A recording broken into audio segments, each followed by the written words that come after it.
ठाकरे बंधूंच्या युतीची आज अधिकृत घोषणा. दुपारी 12 वाजता होणाऱ्या पत्रकार परिषदेकडे अवघ्या महाराष्ट्राचं लक्ष.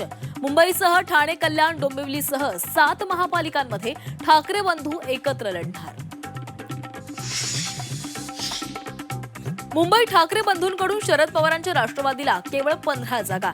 राष्ट्रवादी शरदचंद्र पवार पक्ष 25 जागांवर ठाम. सूत्रांची झी 24 तासला माहिती. पुण्यासह पिंपरी चिंचवडमध्ये पवार काका पुतळ्याच्या एकीची पॉवर दिसणार. 26 डिसेंबरला अधिकृत घोषणा. खुद्द अजित पवारांची माहिती, तर चर्चा सुरू असल्याची सुप्रिया सुळेंची माहिती. पुण्यात दोन्ही राष्ट्रवादी एकत्र येण्यावरून पवारांच्या राष्ट्रवादीमध्ये मतभेद. पवारांचे निष्ठावान प्रशांत जगताप राजीनामा देण्याच्या वाटेवर. अजित पवारांसोबत जाण्यावरून काँग्रेसमध्येही मतभेद. मुंबईत महायुतीमध्ये आतापर्यंत 180 जागांवर एकमत. सूत्रांची माहिती, तर अजूनही 47 जागांचा तिढा कायम.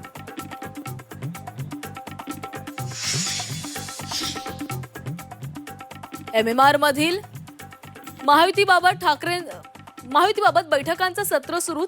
शिंदेंच्या ठाण्यातील निवासस्थानी रवींद्र चव्हाण आणि शिंदेंची 5 तास मॅरेथॉन बैठक.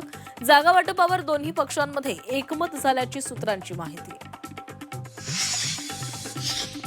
राष्ट्रवादीच्या शिष्टमंडळाच्या भेटीनंतर काँग्रेसचा सूर बदलला. आघाडीची वेळ निघून गेली म्हणणाऱ्या काँग्रेसची चर्चेची तयारी. आज पुन्हा चर्चा. प्रकाश आंबेडकरांच्या वंचितची भूमिका अजूनही गुलदस्त्यात. मुंबईत वंचितकडून 50% जागांची मागणी. वंचित काँग्रेससोबत की स्वतंत्र लढणार, पेच कायम. सांगली महापालिकेवर काँग्रेसची सत्ता येईल. समविचारी पक्षांना सोबत घ्यायला तयार. काँग्रेस आमदार विश्वजित कदम यांचं विधान. ठाकरेंच्या शिवसेनेसोबत चर्चा सुरू असल्याची माहिती.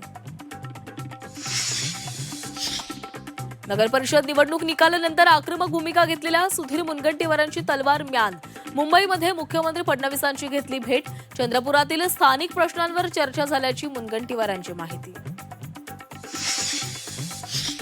झी 24 तासनं उघड केलेल्या पुणे जमीन गैरव्यवहार प्रकरणी पार्थ पवारांवर कारवाई करा, अन्यथा आपण कोर्टामध्ये जाऊ. पुणे पोलिसांना अंजली दमानिया यांचा इशारा. तर लवकरच कारवाई करू, पोलिसांकडून आश्वासन. शालार्थ आयडी घोटाळ्यामध्ये पोलिसांनी मोठी कारवाई केली.